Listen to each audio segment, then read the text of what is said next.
Natatakot lang ako magsabi sa iyo. Baka kapag nalaman mo ay layuan mo na ako.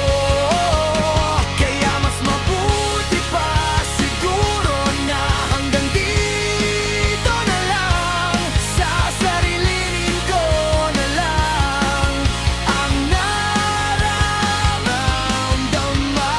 Huwag ka lang lumayo at iwasan ako. Sa isip ko ikaw pa rin ang gusto.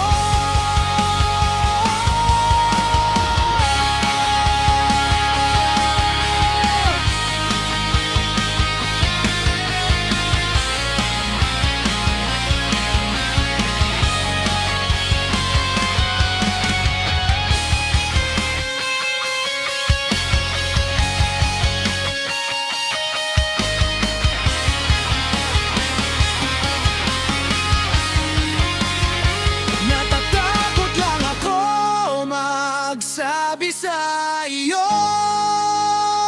Baka kapag nalaman